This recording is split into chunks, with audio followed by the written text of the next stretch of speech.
Welcome back, everybody, to another episode of Colony Drop, a Gundam podcast. My name is Brian. And my name is Isaac. This is your favorite Gundam podcast where we talk about anything and everything from the Gundam anime series to movies, manga series, Gunpla, and even the lore and ideas related to Gundam. Brian, what are we going to talk about today on this episode? We have a very special episode today. We are concluding our review of the original Mobile Suit Gundam series. We watched the whole original series, and it's been a while for us both, I think. Right, Brian? I haven't seen it. Oh, it's been years. Maybe a decade. Yeah, I haven't seen it front to back like that since I originally watched it, probably. I'm sure I've watched bits and pieces of it here and there, but never from start to finish again. How did you feel going into this last half of the first original series?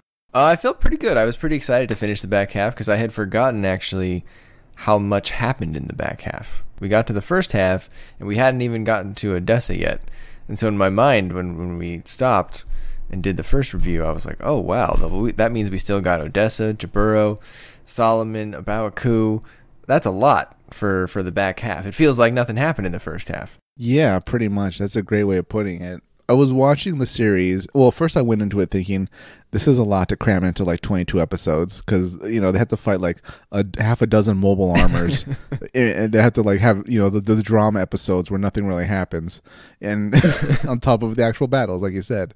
So I was like, man, if I could redo this series, if I had creative control, if Sunset was in charge, I would say do 50 episodes and really allow us to dive more into different things happening behind the scenes or what have you, or do two 50 episode series, so 100 episodes total, like season 1 Earth and then season 2 space.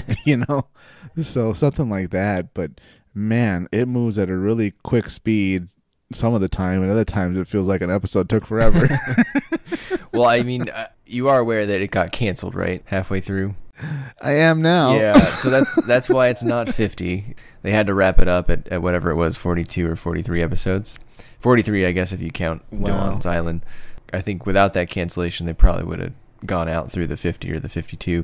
And several people on Twitter, I guess Mark Simmons and Zeonic, they've been putting out a lot of good stuff that details what would have happened and the original ideas and stuff.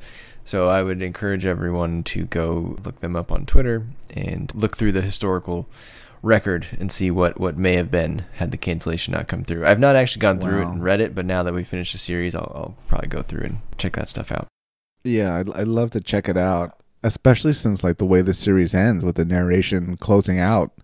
It just kind of ends. Yeah, I think they were out of time, man. It ends, and the narrator's like, oh, there's peace for now.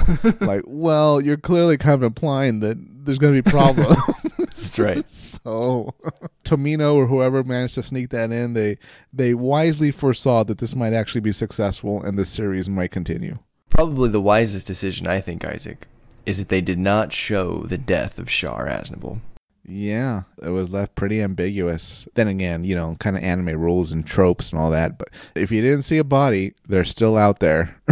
Right, but I'm just saying with the context of the cancellation, they could have just been like, well, we're never going to make another one. We're canceled. Let's just show him die. But they didn't. Yeah. And look, that really paid off. Nope. So yeah. Unlike Kycilia, who we are guaranteed will not be returning in the next series. All right, Isaac, so I'll give the overview of the second half here. You ready for this? Do it. Yeah, it's going to be a lot, listeners. Get ready. That's right. I think the first one was 4 or 5 bullet points. I got 12 here. So we left off, Isaac. Episode 21, I believe, ended. The White Base had just been shot down by Makuve. Episode 22, the White Base is currently grounded right in the border there, Europe and Asia, right before the Battle of Odessa. They end up getting resupplied and patched up by Lieutenant Matilda. However, it costs her life, but it does allow them to participate in the Battle of Odessa to defeat, but not kill, Makuve. They then head to Northern Ireland, which I believe is Belfast, to get fully repaired, but Char returns, this time underwater, with the Mad Angler sub, or squadron, whatever you want to call them, which, by the way, may be the best name for a squad in the show. I mean, they really missed the opportunity for, an angler-looking mobile armor, right? Oh, like a lanternfish type thing? Yeah, and like the big jaw, there's like a laser in there or something, and the teeth missiles. I don't know. If you were around in 1979, Isaac, they would have used that idea. Oh, I would have pumped out mobile armor concepts left and right. I'd be team mobile armor. We were in the snow. Well, we got to fight like a Yeti mobile armor. We're in the desert. We got to fight a scorpion mobile armor. After leaving Belfast, General Revel sends them to Gibbero, which is the Federation headquarters on Earth. Char then pursues them across the Atlantic underwater. Char ends up finding the entrance to Gibbero, and we have the Battle of Gibbero, but Zeon is rebuffed. Our heroes in the White Base then return to space to attack the space fortress known as Solomon, which is led by Dozel Zabi, one of the Zabi sons. But before that, they stop at Side 6, which is a neutral colony, or a neutral colony cluster, I should say. But unfortunately, Isaac, they leave Side 6 without repairs to join the Tiananmen fleet for their Solomon attack. We then have the Battle of Solomon, which is one of the largest battles in the original series, where Amuro fights Dozel Zabi in the Big Zam. Definitely one of the most memorable fights. Then, after the Battle of Solomon, we have a pit stop, Isaac, where Amuro duels Makuve in the Texas colony in his GAN. We're going to talk about how you should pronounce GAN today, Isaac.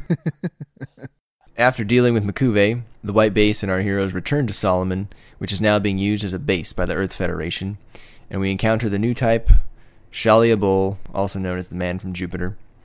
After dealing with Shalia, who is quite an intriguing character, Isaac, even if he was brief, Operation Star 1 commences, where the Federation attacks the second space fortress, Abawaku. So we have the Battle of Abawaku, and the Zeon de facto leader, Giran Zabi, unleashes the solar ray system, Isaac. One of your favorite moments in the Mobile Suit Gundam franchise. It's bittersweet, I'll say that. Right. As a consequence of the solar ray system, Degwin Zabi, the Principality of Zeon's patriarch, and General Revel, de facto leader of the Earth Federation, are incinerated. Also at this battle, Amuro accidentally kills Char's love interest, and sort of Amuro's love interest as well, Lalah soon. Kycilia Zabi then kills Giran Zabi. Amuro and Char duel it out in Abawaku. The Gundam and the Zeong fall. Char kills Kycilia. White Base falls, and Amuro leads the White Base crew to safety, and we end with an armistice, and basically the promise that peace exists for now, Isaac. Yes, and Zeon is gone, replaced by the Republic of Zeon. And Federation wins. For now. Yeah, for now. And everybody lived, which was great. Well, we lost a few people along the way. All right, you got me there. But, you know, the real core crew Yeah, lived. that's true. So, Isaac, I have a list of things. It was very hard to organize them in any logical fashion, so I'm just going to pick them one at a time, and maybe we'll just trade off with things we noticed. How about that? That sounds pretty great. And listeners, just because of the way conversation goes, you know, podcast and all that, we might jump around throughout the course of like the last half of the series. We won't necessarily go in chronological order. So bear with us. Hopefully you've seen the series, or at least rewatched it, or at least have a general idea of what we're talking about. Yeah, we'll try to go in chronological as possible, but some of this stuff is just easier to organize based on character sometimes, so we may jump ahead a bit. But And first on Brian's list is pronunciation. Well, the Gan is later, but we'll get there. There's two pronunciations today, Isaac. There's Gan and Gibbero or Jabrao or Jabro, whatever you want to say. Not to backtrack, but even in season 1, I think it was pronounced by Ramba as Goof, but I think Bright Loa later called it the Guff. Maybe they played with it a few times. I think Guff gets most of it, but yeah, maybe there was one or two episodes where they started out with something else, so that wouldn't surprise me at all. First on my list, Isaac, is something near and dear to your heart. We saw the debut of a mobile suit this back half, which I actually forgot how prominent it was in the show from here on out. It was more common than the Zaku in the back half, and that is the Dom. Yeah, I forgot how much, especially when they get into space, the Dom really replaced the Zaku. You only see the Zaku in two battles, really. You only see it at Solomon and Abawaku, which is clearly when things were bad for Zeon. Right. So, other than that, the Dom just takes complete center stage. Were you empowered by that? Were you energized by all the Doms in the back half here? On the one hand, yes, because I was like, okay, this is great. I got to see Doms. And, you know, I forgot. I was like, oh, yeah, the Federation. I forgot to call them skirts, you know, Yep. As being very dismissive. But, like, as the battles continued repeatedly, I was like, you know, I don't think they're performing better than the Zaku. Because they're getting smacked, you know, left and right. They did get smacked around. That goes even for Zeon's fleet. I was trying to lose count of the number of fleet battles that the white base gets in alone, and still defeats a larger fleet. We first meet the Doms when we meet the Black Tri-Stars, Isaac. Gaia, Ortega, and Mash, and for listeners, I'm sure you know those are the 3 Dom pilots that end up killing Lieutenant Matilda. And they then incur Amuro's wrath, and they all end up dying. But what did you think of the Tri-Stars, and can you explain the jet stream attack to our listeners? Well, first let me say that although I am a big Dom fan, I never found the Tri-Stars to be that impressive in the original series. Now, hear me out. In Origin, they're amazing because they oh my God, they might have been responsible for the majority of Zeon's victories in the beginning. Yeah. Right? Yeah, I fair. mean, on Luna, at Loam, they were vital. Yeah. They mopped the floor with dozens, if not hundreds of kills. So that said, back to the original series we just saw, man, they were such a nuisance. They didn't do a whole lot. I mean, they're kind of infamous for killing Matilda, but she was unarmed. She was in a transport plane. Yeah, that was an ill-fated intervention by her. I don't think anything good was going to come out of that, right?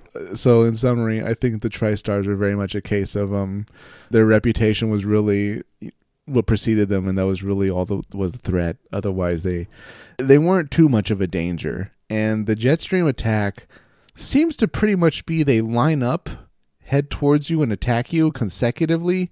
Maybe one moves in one direction, one moves in the other, and then one would jump. So you're being attacked from different angles, even though you thought you're going to only have to face one after the other. The Tri-Stars really struck me as some ace pilots who had never really been challenged. Yeah, and I feel like this is something that kind of repeats. You know, we hear about these aces and these great pilots and, how powerful this mobile armor is. They've only been fighting Type 63 tanks. Maybe they went up against a big tray at some point. Yeah. Federation naval units and Federation aircraft. That's it. That's all they've been fighting. So, of course, they've been winning. And then they fight the Gundam, the gun tank, the gun cannon, and White Base, which is covered in tons of powerful weapons. And the inevitable happens where they're out of their element, they're outclassed, and they get defeated. How bad luck is that when your first mobile suit you go up against is the Gundam piloted by Amuro Ray? In a lot of the cases, they kind of ask for it too, right? Because they keep kind of repeating this whole desire to hunt down the white base, right? It's a 2-rank promotion, automatic 2-rank promotion. I'm surprised they never had one scene, maybe they'll put in a remake, where an officer was like, you know what, somebody else can get it. Because clearly all the data reports and the analysis says that this thing has been through multiple battles, it's killed multiple of our units and regiments, and is keeping on trucking. I do not want to fight this thing. Send me to fight the run-of-the-mill Type 63s. Okay, let's move to General Revel for a second here, Isaac. Poor guy. Speaking of Matilda, he showed no real remorse when she died. Did you notice that? Or at least we don't see it. Yeah, but in his defense, he's been pretty high ranked in the military, if not more or less a supreme commander. It's 0079, Brian. So, what is it? September 0079? Something like that? Yeah, around then, yeah. He's seen half the Earth's population get destroyed by the colony drops effects. Yeah. He's seen who knows how many people die during the 1-week war. Not to mention all the other destruction and battles that have happened at different sides. So losing another officer, even a rare female one like Matilda, while tragic, I'm sure it's just another Tuesday for him. Matilda Mondays. As cold and callous as that sounds, yeah, I mean, this is, humanity's worst war. So, unfortunately, he might have not so much forgot about it by the next week, but, she was just a statistic the next month. That's fair. What about, though, instead of sending supplies to the White Base, shouldn't Revel have sent them some, real pilots? Or does that go against their data gathering scheme? I was about to say, I think that goes against their data gathering scheme. And at the same time, technically, Amuro's... At every point after the first episode, Amuro is the most experienced mobile suit pilot in the Federation. Oh, that's true. That's a good point. Yeah, every minute after the moment he gets in that cockpit, he's by default the most experienced pilot in the Federation armed forces. So there isn't technically anyone better to put in. That's a good point. I've never thought about it that way. Yeah, and by that logic, that's kind of a slippery slope of, well, why is a 19-year-old the captain? Okay, let's swap out the captain. Well, what kind of crew does the captain need to support him? Well, okay, we'll swap out, the bridge crew. Like, well, shouldn't we get better engineers and, actual staff? Well, okay, we'll swap them out for someone from the Tiananmen fleet, crew from the Tiananmen fleet. So it could have very much have been a case of we'd see our whole cast replaced if that did play out. Yeah, okay, that's fair. I mean, I guess that sort of aligns with, there was that one line, I don't remember if General Revel was there, when they're at Gibbero, the higher-ups are not pleased that the white base was followed there. And there's a comment where one of them says, they will always be a problem. What do you think about that take? Is that true? I think that might have been more, half true in the sense that, they're civilians, so they're not really going to do things the way we normally would or we'd like. But I think that was more just a reference of, since almost none of them are actual military, things are going to be happening kind of chaotically outside the norm, outside military standards. I think that's what he was referring to. I took it as they were upset that the white base, because they have the Gundam, they're always going to have a target on their back. So by harboring the white base in Gibbero, they drew Zeon there naturally. But yeah, I could see that as well. I think that's a bit of a stretch, right? Because Operation British was designed to attack Gibbero. Yeah, they've always wanted in, right? Yeah, I mean, I guess this was a case that, you might have a point. He might have so much been saying, you clearly gave Zeon a way to kill two birds with one stone. Yeah. So thanks a lot, but at the same time, this is kind of the top base on Earth and for the Federation, so it really is a fortress. I don't think we have a lot to worry about now that one more ship is here. Yeah, okay. And they didn't. That's true. Because they survived. Yeah, Zeon kind of got spanked. And then a little later on, there's this sentiment that the Federation thinks if they defeat Solomon, if they break Solomon, that Zeon will surrender. Do you think that's true? I don't think that's true based on the way Giren's thinking. I think it was true. So after Solomon falls, guess what Dagwin does? He decides to lift his heft out of that chair. And whatever back channels he still has to the Federation, they were meeting for peace. He saw the writing on the wall. Look, they can take Solomon. Sure, Tiananmen died, but they were able to deploy a solar system, cook Solomon. Yeah. Even though it was destroyed by the Big Zam, they can just build another one. It's the Federation, Yeah. They can clearly wait out Zeon. So let's make peace. Who knows how many generations, or maybe Dagwin would have to die, literally, if they did make peace. Ooh, that's a good alternate history kind of timeline to explore. What if they made peace? Someone would have to kill Giren a lot quicker. Yeah, Dagwin, assuming Dagwin dies of old age, I assume Giren would have the war ray to go after that again. Yeah, exactly. But anyways, I digress. So yes, Solomon being knocked out did push Dagwin to the peace negotiation table. However, nobody assumed that Giren would kill Dagwin and then continue the war. So it's a failure of Federation intelligence then to properly assess Giren's how far he's willing to go. Worse than that, I think Federation intel failed in detecting a solar ray, or yeah, that's fair. If they did detect it, assuming it wouldn't be constructed in time, assuming Zeon didn't have the resources, or assuming it wasn't a weapon capable of destroying fleets from so far away. So, yeah, that kind of dropped the ball there, whoever's in charge of Fedi intelligence. But yeah, they were right. Solomon being gone would clearly push the moderate faction in Zeon that was actually technically in control of the government to negotiate, but hardliners like Giren and I assume Delahs were like, oh yeah, definitely kill them. All right, let's tackle the pronunciation of Gibbero. So in this series, the dub pronounces it Gibbero.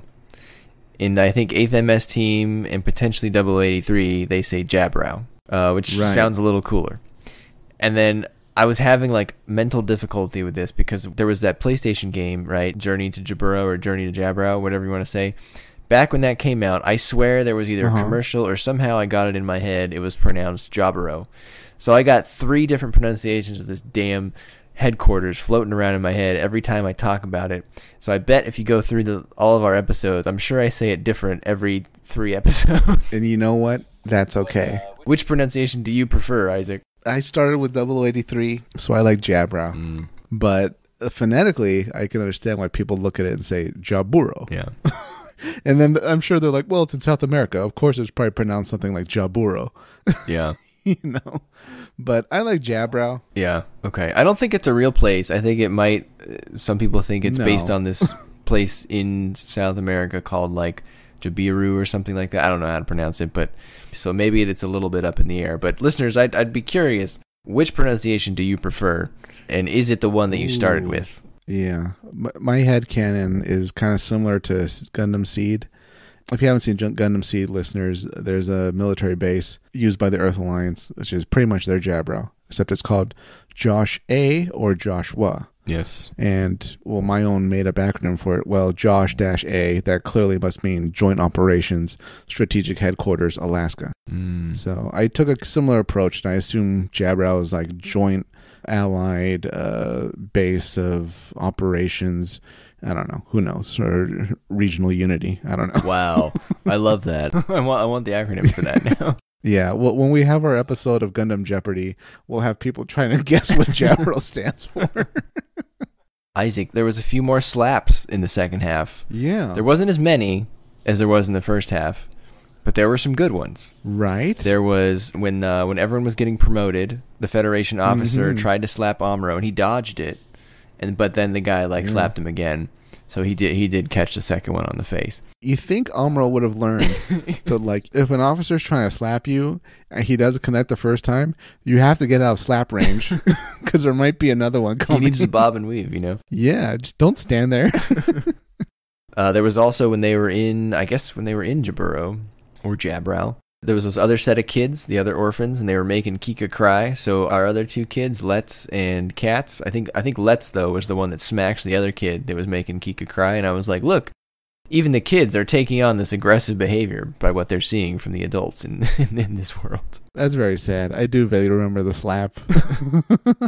Was that when they were with the robot nanny? Yeah, I think so. That amazing robot that can serve you snacks and juice. Yeah, I think it was ice cream maybe in there. But perhaps, Isaac, the best slap in the back half of the show was the Sleggar slap. Can you explain the Sleggar slap to us? The Sleggar slap really came out of nowhere, I have to say, because Sleggar hadn't been with the crew that long, and really, I didn't think anyone would slap, not to sound sexist, a woman. Right? Yeah. Then again, this was animated at a different time, so maybe that was more common. But man, he went right up to Mirai and gave it to her because she was, what was she doing? She was arguing with Cameron, her fiance. Yeah, Cameron Bloom, her somewhat desperately in love with her fiance, yes, who was very interested in helping them any way he could, and she was really turning him down. I can't believe Bright didn't cut in and say, could you guys talk about this not on the bridge? Just so they would go somewhere else and talk it out. But Mirai was kind of getting rude. I mean, she was getting rude. But Sleggar apparently thinks if we're being offered help, we got to take it. So he went across the bridge and he gave her a backhand. Not even a slap. A backhand. Man. And it shut her down. Goodness. He moved real quick. If you go watch the GIF of this, man, that dude moves faster than we've seen him move the whole show. He moves faster than a Dom speeding into battle. And what's kind of insane is, did everybody on the bridge agree that she deserved it? Because nobody said anything. No one. Yeah. The other women didn't say anything. Mm-mm. Bright didn't say anything. They just let the slap happen. I don't know. What do you think of Sleggar, Isaac? His image or whatever was supposed to be based on Sylvester Stallone. But right from the beginning, the first time you see him, he immediately hits on Mirai. He calls Amuro his little buddy, which made me crack up. As soon as he returns from that first battle, he straight up asks Mirai in front of everybody if she would like to shower with him. So, this guy is he wouldn't make it in today's Me Too world for sure. In that scene where it might be the same time that he slaps Mirai, he also flicks Cameron away and steals his glasses. Yeah, right? Because he thought Cameron was harassing her. Yeah, but where does this dude get off in meddling in their business, I guess? Because he's kind of giving it to both of them, right? Isn't that strange? Yeah, I mean, first he sounded like he was like, "Oh, I have to protect Mirai from this guy that's clearly, he doesn't know how to take a no. Right. He's gonna rough him up and knock off his glasses. He called him pencil neck, I think." And then hours later on the bridge, he backhand Mirai for how dare she, on behalf of the ship, refuse so much assistance when they're in dire straits. Yeah. So yeah, I was Team Sleggar up until then. At that point, I was like, "All right, buddy, this is kind of toxic. I know you're Mr. Hotshot fighter pilot, but man, did you have to do that? What a terrible thing." That was when he got canceled right there. It's bad when Admiral Isaac cancels you and he's in Zeon. Say what you will about Zeon, but we don't slap women or even men for that matter. I challenge you to think of one slap that happened in Zeon. There hasn't been one. That's true. I don't think any of the slaps we saw were Xeon slaps. Oh, you might be onto something there. We respect each other. Just not humanity in the basic sense. We'll use weapons of mass destruction, but you won't be slapped. Staying on Sleggar for the moment. At the end, though, when he leaves to fight the Big Zam, which I guess is really what cancels him, is the Big Zam, Mirai kind of reveals that she does kind of like him, and they share a little moment before he leaves, and he gives her his grandma's ring. What's your headcanon on why she likes this guy? Because, Mirai's pretty reserved. I feel like she likes people that are respectful. This guy is not that. Like bright? Yeah, like bright.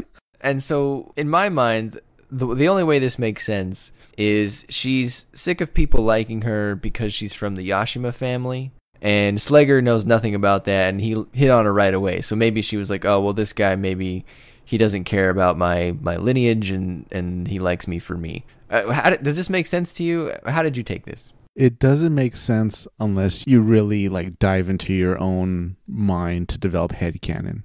So for me, I was trying to piece it together. I was like, okay, we're in a war. Cameron Bloom's clearly going out of his way to be kind of her yes man fiance. She doesn't want that. Okay, well, what about Bright? She's got a good thing going with Bright.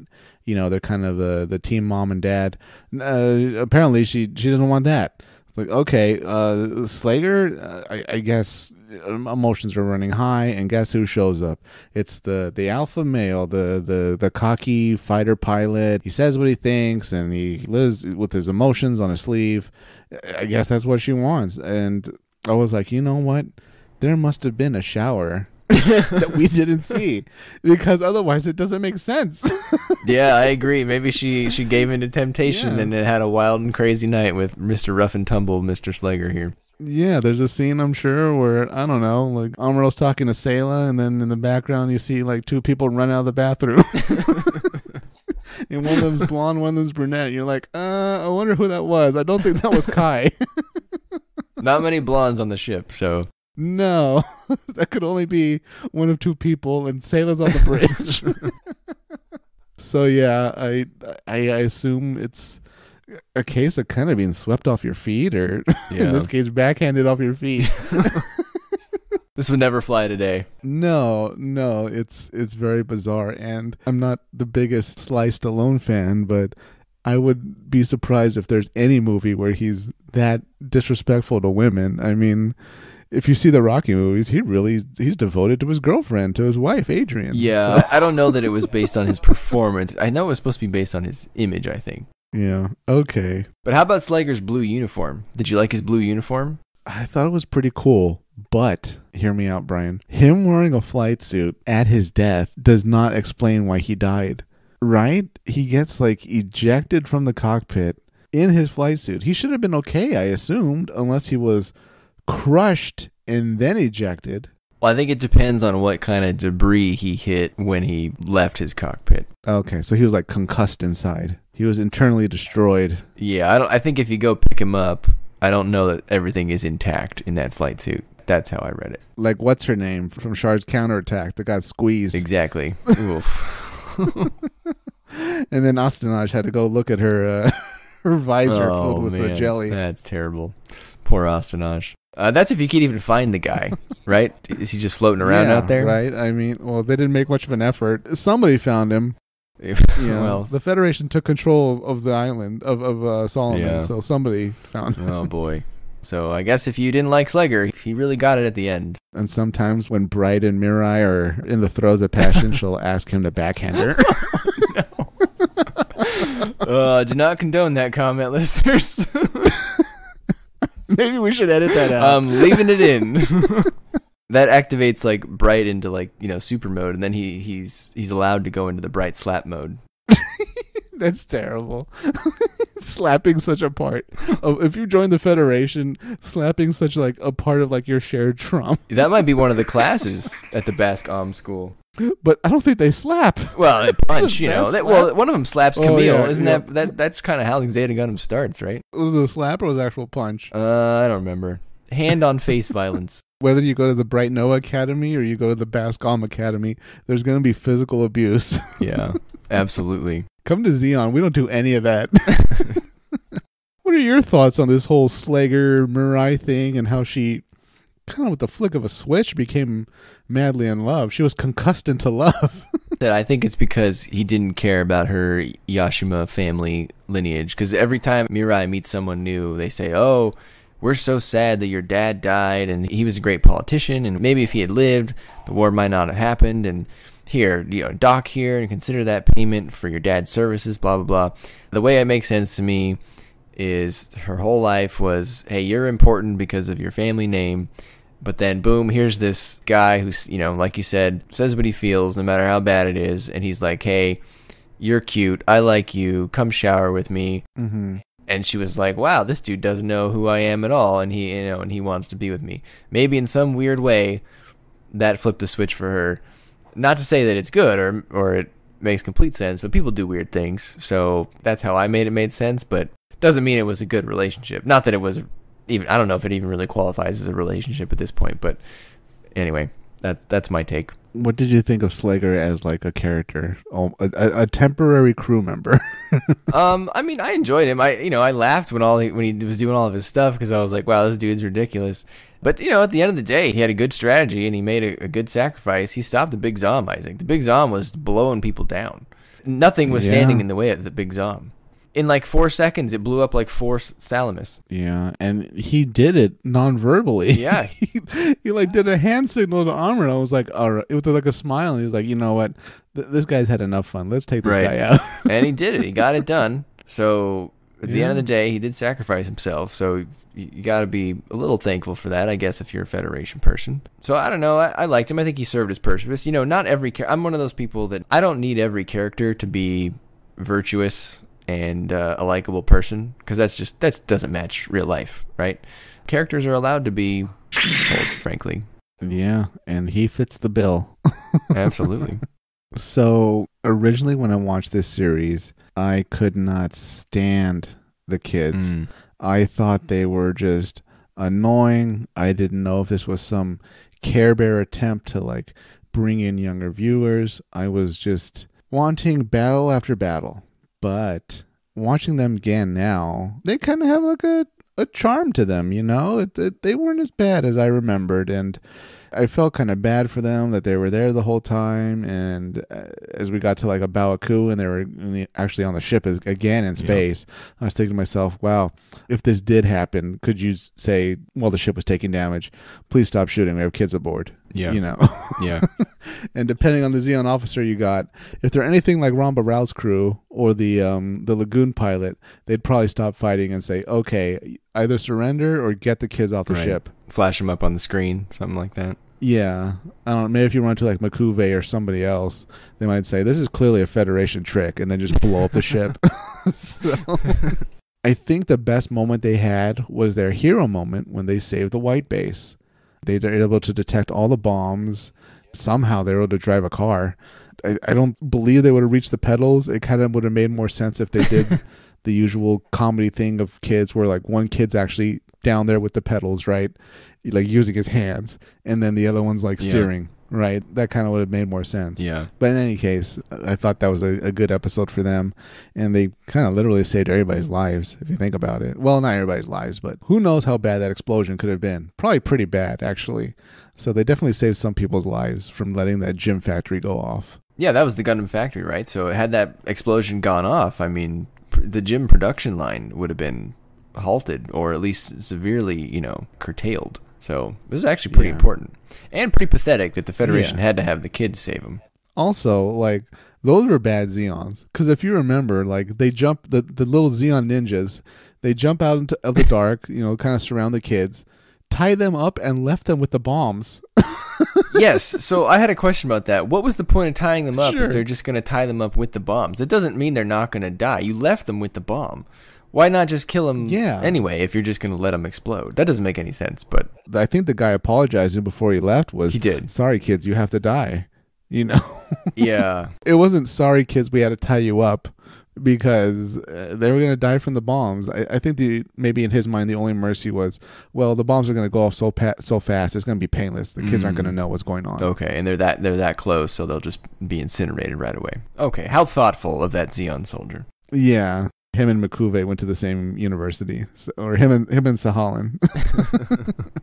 Yeah, I liked the kids. You know, I agree. That moment was good. And then I also liked the bit at the end. We're skipping all the way to the end, the very last episode. Oh, yeah. Not many people could really hear Amuro's voice that well, psychically, except Mirai, Sayla, and then the kids, revealing that obviously the kids growing up in space, they were pretty far along on the new type scale. So, Brian, would you say that they're so young, their souls aren't held down by Earth's gravity? yeah, I would go so far to say their souls have never been weighed down by Earth's gravity. Should we splice in Haman saying, that's the stupidest thing I've ever heard? That's the stupidest thing I've ever heard. Another kind of interesting thing I noticed at the end was the kids are in normal suits, right? When they're showing Amuro kind of thinking about the crew and picturing each one, seeing who's still alive, I guess, with his mind. They show a cut, I think, of Frau Bo talking to, like, the kids, and the little girl's holding, like, the barrel of a rifle. Oh, really? Do you think they were actually, like, manning some guns, or did she just pick up a live rifle, or... Maybe Bright wisely said, look, the kids are going to be causing problems. If we tell them to, like, stand in an area holding empty weapons, they'll stay at least in one spot. Well, I don't know. I mean, maybe they did pick them up and do something with it. Hopefully they were at least aiming it in the right direction. Yeah. It reminds me of the ending episode as well, when the white base is down on a Baoku and Bright tells Fraubo to get a sidearm. And I'm like, look, pal, if that's where you're at, you're not in good shape. Like, yeah. The ghost of Rambo Rao was like, the last time that woman, that girl held a sidearm, I was able to slap it out of her hand. That's how good she is. Yeah, so same thing with the kids. I mean, if you're relying on the kids, I'm sure they didn't tell them to pick up the rifle, but I'm sure they tried because they like to contribute, right? And if that's what they see everyone doing, they're going to do it too.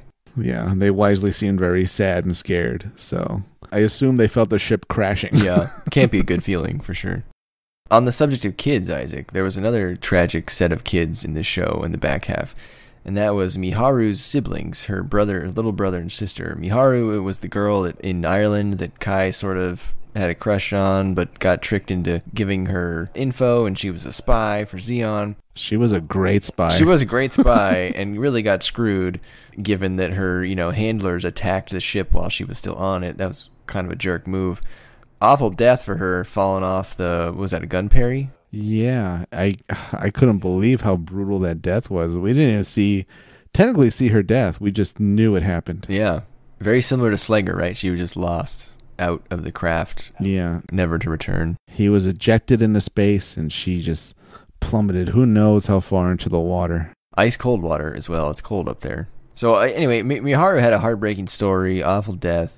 And so I was wondering to myself, Isaac, do we know what happened to the kids? Because in my mind, we needed an epilogue where Kai went back and found them and, took care of them or something. And, of course, they've been covered in some side story mangas. So the little girl, Millie, she works as a hacker for Kai in the Zeta Gundam Define manga, which is like a retelling of Zeta Gundam. Wow. With some minor alterations, my understanding is. I've never read Z Gundam Define, but I'm sure there are some out there who have. So anyway, she's there. It looks like Kai reconnected with her and gave her a job or otherwise, worked with her. Jill, the boy, is a cyber new type test subject in Zeta Gundam 4 Story and To a Soldier, which is a novelization about how 4 became a cyber new type at the New Type Research Institute from Zeta Gundam. So I feel like it turns out pretty well for Millie. Feel like it doesn't go so well for Jill in the future. I don't know. Actually, no, I think you're right, because the lives of cyber new types can't be good, right? I mean, name one that's gone well. None. Yeah. That's unfortunate, but I don't know. Maybe his future ended up okay somehow. No, I'm not sure. Spoilers. I don't think he makes. Of course not. But I mean, good on Kai. That's the silver lining, right? That he went back and the kids clearly knew him, and I imagine he looked after them as much as he could. Yeah, I agree. Man, how sad. God, she was such a good spy. She was like the perfect honeypot for Kai. Mm-hmm. She wouldn't have worked on like a Sailor or a Mirai, right? No. But for Kai, she was at the perfect spot. Well, who knows? Mirai seems just like like random people hitting on her. So maybe if Miharu did it, maybe she would have gone for that too. Maybe if Miharu slapped her, they would have fallen in love. And it's like, I love you now. In one of the Miharu episodes, or one of her handlers, Captain Boone, he lands on the white base in the guise of a fishing plane. And he tells his co-pilot, or his, co-conspirator, to not talk because his Zeon accent is too strong and it'll give him away. Has that ever been brought back, or was that a dropped kind of world-building plot point? And was it supposed to be a German accent? Because the guy, they had him talk, and he had a really strange voice. That has never come back. So that raises the question, is there a group of colonies where people talk different? Is everybody we're hearing from Zeon using, a Federation accent? I don't know. Yeah. What are the implications, Yeah, I'm not sure. I mean, I remember reading about this way back in the day, but I hadn't thought about it again in probably 15 years. And then I saw it this episode, and I was like, oh wow, I don't remember what the answer to that was. So, I mean, I guess I could look it up. But listeners, if you know if this is a drop plot point, I would appreciate the refresher. So, and what would you imagine the accent to be like, Isaac? Because I don't feel like people in the Zeon colonies have lived there long enough to develop some new accent that is completely identifiable. No, and it doesn't work because all the Zeon leadership, they just speak with a normal accent. If they were speaking their true tone or accent, it would sound so different. Yeah. You're being a little too literal if, say, for example, the original plan was that we'd have Zeon with German accents or Italian accents or Japanese accents. At that point, it's like, okay, come on. We already know they're the Axis. They're wearing Axis uniforms. So at that point, why not call him Von Gieren or Kycilia off or something? I don't know. Yeah. So that's excessive, and I'm glad they didn't do that. That throwaway line, though, I don't know. It didn't really make sense at all in any way, really. I agree. Not needed. Glad they dropped it. So, Isaac, let's talk about two things that I did not like. Uh-oh. Wow. Probably the biggest thing that I do not like about this show is the G-Fighter. I don't like the G-Fighter, Isaac. Yeah. I don't like how it looks. I don't like how it performs. It's got pointless transformations, some of which are very dumb looking, like the one where the top half of the Gundam and the bottom half is a plane. Call it the Gundam Sky. And I can totally understand why Tomino replaced it in the films with the core booster. It felt too super robot to him. He tried to remove all the super robot elements as much as he could. And honestly, I feel like I liked seeing Sayla do stuff, Isaac. But every time she was doing something, I was like, you know what? It would be way cooler if she had a Gundam instead. Yeah. At the same time, that would have kind of pulled away from Amuro since, one Gundam, one show. Well, okay, it doesn't have to be a Gundam, but give her a gun cannon or a third gun tank, gun cannon, gun, whatever you want to call it. It doesn't have to be a Gundam. I just mean it didn't have to be the dorky G-Fighter, is what I'm saying. Right. You know what she would have gotten? She would have gotten the pink hover tank Gundam. Oh. The pink hovercraft mobile suit, right? Something like that. And its chest has a bow missile or something. Yeah. But there was a perfect opportunity, she could have picked up her pink gym at Gibbero when they were at the Gundam factory, and they'd been like, oh, look, this one just rolled off a line. You want to take it? You want to keep it? So I don't know. I just don't like the G-Fighter, Isaac. I completely agree with you. It's a case of toy-driven animation. So we have to see the chest visible as it flies around, right, yes, in the armored mode, and then it has to be able to configure, and we need more armor. So dock only halfway. So it was ultimately wacky, but maybe if you think about it to an extent, kind of like the first time for a long time we see a woman being that prominent in combat, unfortunately. Yeah. No, she did a good job. She didn't start out great, but by the end, she was knocking him down, Always competent, yeah. The other thing I didn't like, Isaac, and this was also changed in the compilation films, it wasn't so much that I didn't like it, but it was just too wacky, or it just looked really out of place. So the gun tank was fine on Earth, but then when they get to space and like Hayato starts going out in the gun tank, and the gun tank's just kind of floating out there with its like treads, it makes no sense in space, and it looks pretty silly. And so it was very clear that it needed to be replaced, and that's why he gets a gun cannon. Yeah, it was pretty terrible. But I mean, if you've already built the factory that's going to make the gun tank models you're trying to sell, you're sending it into space. The only time it makes sense is when it's kind of hopping around on asteroids or on Abawaku and Solomon. That's kind of like, okay, it can do these little short jumps and stuff like that. But yeah, I almost wish like they reconfigured it, like they removed the treads and like swapped in like these two big cylinders as like booster rockets or something, right? Yeah, really anything to just not have it look like a tank floating in space. Because it was like, oh, don't worry, Hayato's coming to back you up in the gun tank, and then like here he comes floating in the gun tank, and I was like, oh boy, like might as well just stay in the ship. Yeah, the gun tank was maybe the weakest and most useless out of the three. The gun cannon could be pretty competent. I especially liked it when Kai would he would get an enemy close and then just drop down those two guns or one of them and blow the enemy away. Yeah. I was pretty sad when the gun cannon fell in Abawaku. It got its leg chopped off, and that was pretty much the end. But yeah, it served well. I liked it. Something about taking out the legs. When you take out the leg, it really collapses. You know, that even happened to the Gundam when the Zeong hit it with that like perfect beam shot that took out almost its entire right side. Yeah, the mouth blast. Yeah, that thing was pretty intense. Yeah.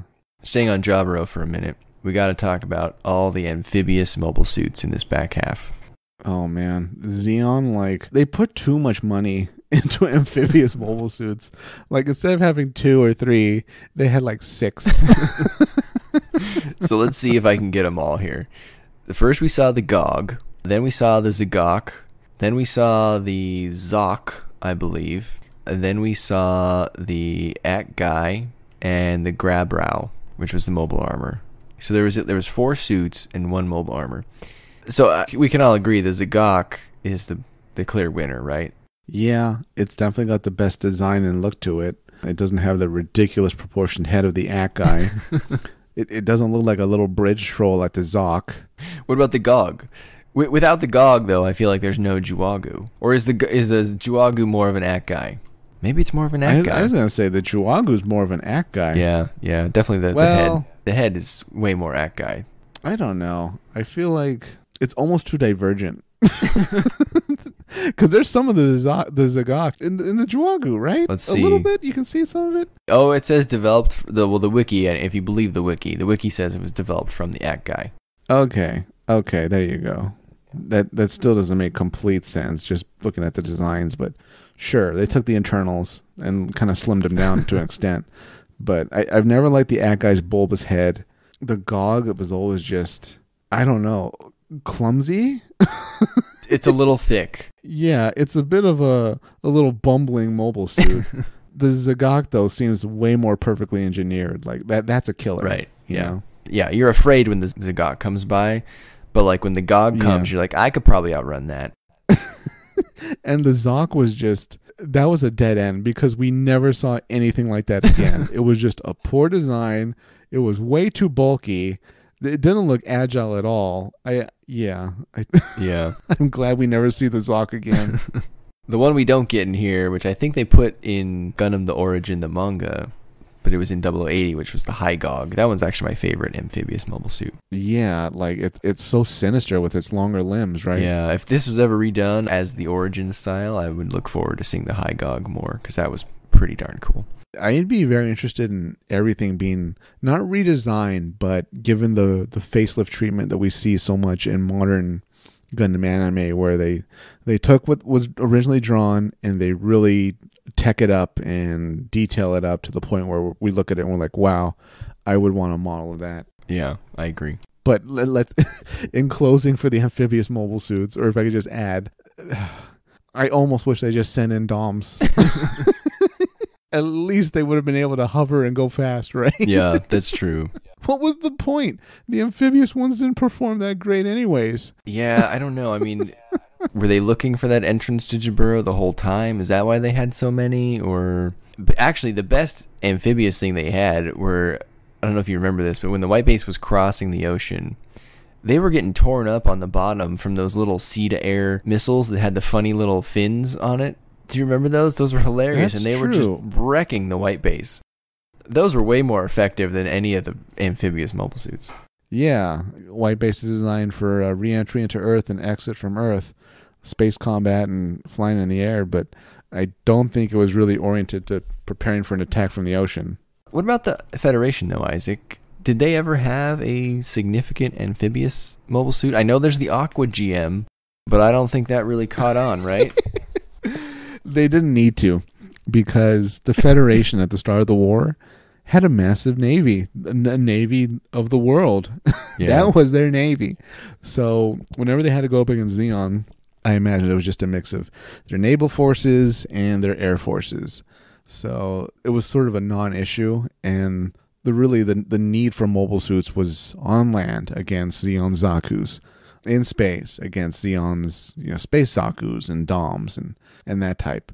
I can't see a need or reason for the Federation to have aquatic mobile suits, and rightly so, because the amphibious mobile suits are next to useless. Any success that Zeon had at Gibbero, and I'm talking about the ninja team, they did that on foot. They could have almost just as easily just sent in some type of amphibious landing craft with their ninjas and gotten the same result. Yeah, but then they wouldn't have been able to run away in their at guys, putting their claws into the ceiling and swinging like Spider-Man. It made no sense, but I loved it. Yeah, those at guys also got shot up a lot. I think not all of them made it back. No, I don't think any of them made it back. I'm pretty sure that whoever went with Char anywhere as his wingman with an amphibious mobile suit, they all died. I'm pretty sure Amuro shot them all. You'd think Char would be kind of half avoided by now, right? Because yeah, everybody's like, well, he was at this battle and he lost and everybody died. Well, he was at that battle and he lost and everybody died. Like, I do not want to be on the same ship Char is, because we're going into combat and we're probably going to die. Yes. Except him. I agree. And then not only should you be leaving Char alone, but you should also be leaving the Gundam alone, right? If you see the Gundam, wouldn't you be like, I'm going to run the other way. Like, that's cool. I'm going to go around the back. Yeah, like that side story, I think in Skull Heart, right, that we read about, where they recounted the Battle of Solomon and how horrified like most troops were to fight the white mobile suit, and then they saw the disproportionate head, and they assumed the Gundam had been destroyed, but that it was massive. In the era of Minovsky particles, it's very hard to get a firm grasp on what's real and what's not. Yeah, totally. So M'Quve, this back half, we got to see him threaten the use of a nuke, Isaac, which is obviously against the Antarctic Treaty. Right. Was that a good move, or was that a catastrophic move, potentially? That's a good question. So if the nuke was successful, you mean? Yeah. So he gets out, and the nuke is successful, but then Zeon all of a sudden has to deal with the fallout, because they're going to be like, hey, your dude over here used a nuke. Guess what? All of our nukes are now coming to your colony. I think Zeon would have been okay with it, and I think the Federation wouldn't have been able to deploy really nukes like that at the snap of their fingers.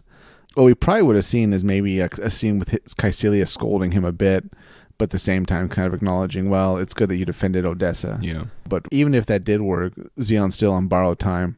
The Federation will just put together another army and attack again. Maybe they'll use their own nukes. I don't know, if they want to nuke Earth. What we could have seen, though, in space is maybe the Federation getting a bit more nuke happy, like in Char's counterattack, where it's a little expected that you'll throw nukes at each other a little bit. Yeah, just to spice it up, a nuke here and there. Yeah, just like, well, maybe we'll take out their whole fleet. Maybe they'll shoot down the nuke. We'll see. We'll sneak one in. So it would have not really changed the outcome of the war, but it might have delayed it. I'll put it that way. Okay. He made a really interesting comment when he escaped via the Zanzibar. He said Zeon can fight for 10 years with the minerals that he sent to Kycilia. Was he overestimating himself, or is that true? Is that why Axis survived so long? Well, what did you think about that? That is exactly what I read. I read that M'Quve's operations, or Zeon's operations in Earth in general, in the 1 Year War, moved so much mining material into outer space that even up through, I guess, the Sleeves Crisis, the Sleeves War, they were still using material that they'd obtained from Earth. Wow. Pretty much almost scot-free to just keep building military units. That's a cool lore line. I like that. Yeah, he was right. He knew the numbers going into space, and Yeah, there's no way we're going to use that stuff overnight. Do you think, though, that it was necessary for him to escape and then we see him later? Or could they have just dealt with him right there? Like, would the show have been that much different? No, especially since he wasn't so much of a threatening villain or even one that I imagine a lot of fans like. But it was a very Makuve move to kind of slither away and fight another day. Yeah. Well, what about the Gan, or whatever, however you'd like to say it, when Amuro duels him in the Texas colony? I wrote down a list of like best cinematography shots in this back half, and I loved the shot of the Gundam entering the Texas colony, holding the wrecked shield. The Gundam is so small relative to the colony entrance. It was just really cool. One, how do you pronounce the Gan? I believe the dub actor in this series called it the Gan. Without remembering that, I've always called it the Gyan or the Gyan. How do you say it? And then you hate the Gan, typically. Are you any more or less of a fan of it after this rewatch? The shield missiles, I thought, were cooler than I remember. It seemed pretty effective. Yeah, the shield missiles are cool until the shield gets destroyed. But I always found the mobile suit to be too prototype-ish. It really was almost just a vehicle for somebody to use a beam saber against the Gundam. That kind of seems like the whole purpose of that mobile suit. But I've never been a fan of it. I thought it looks too much like a knight. Makuve clearly had too much influence in its design. And I've always pronounced it the Gian. The Gian. Oh. Maybe the Gyan. Okay. Man, I didn't have Gian on my list. God, now that's 4 for that one. Listeners, what are other ways that you pronounce the Gan, the Gyan, the Gian, the Gian? Throw them at me. I'd be curious. On your Makuve design, did you notice he had a custom Gian helmet? Gan helmet? Yeah, he got a little brown and yellow crested helmet, right? He did. All the good it did him, but he did have a custom one. Yeah, and his final words, of course, were to make sure she got the vase. Yes. the vase.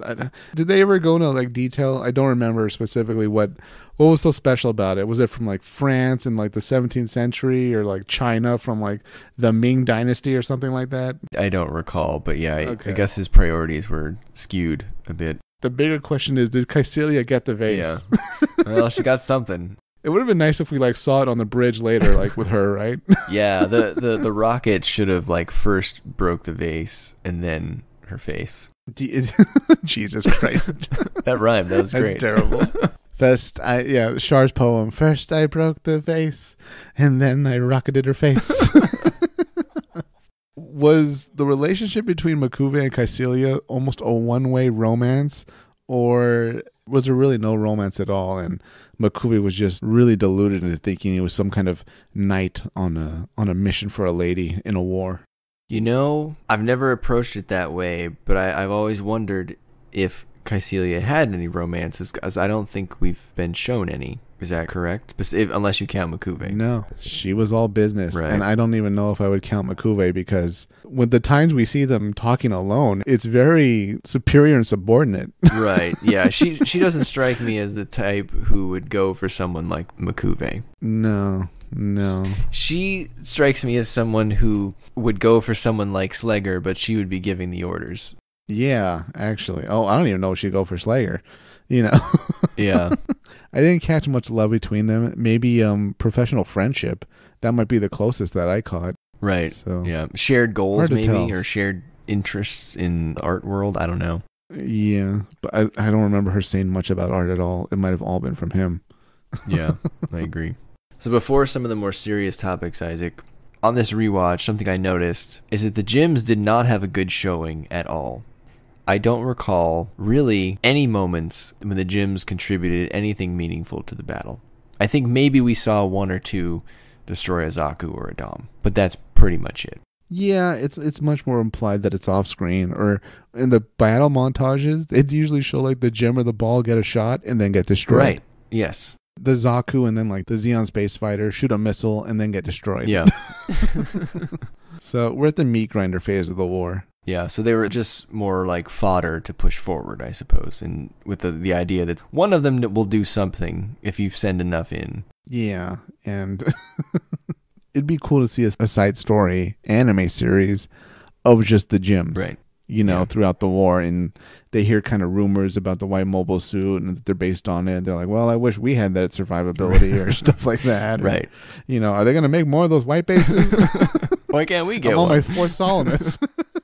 Yeah, and I don't mean that. I don't mean this comment in the context of like all gyms did poorly, because obviously there's a ton of side stories where they do great things, but like within just this show, they really don't do much. It's just we know they're in the background, we know they're fighting, so clearly they're off in the distance somewhere, getting kills and being destroyed. Let's talk about one of the main victimizers of the gym, Isaac, and that was Dilzel Zabi in the Big Zam. Maybe one of the coolest episodes in the show. The Big Zam's last stand. All the gym pilots called him the monster. Dilzel decides to lead the remaining mobile suits out of Solomon towards the main fleet. What a guy, right? That's the guy you want as your leader.